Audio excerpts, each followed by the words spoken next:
देखो चप्पल मेरे पीठ पे लगा है, ये गलती बात है ना भाई।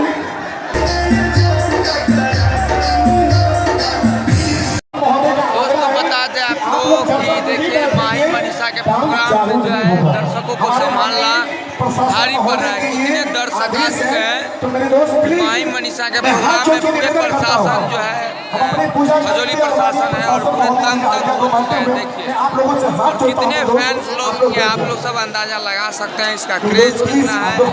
और माही मनीषा के देखने के लिए ये लोग सब जो है इतना काफ़ी भीड़ में आए हुए हैं। और यहाँ पर माही मनीषा अभी आए भी नहीं है, लेट है थोड़ा, लेकिन देखिए यहाँ पर जो है भीड़ किस प्रकार से लगा हुआ है आपको बता दे। देखिए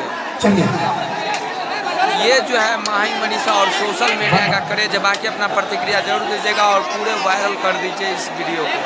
तो देखिए माही मनीषा के प्रोग्राम में चप्पल जूता का बरसात हो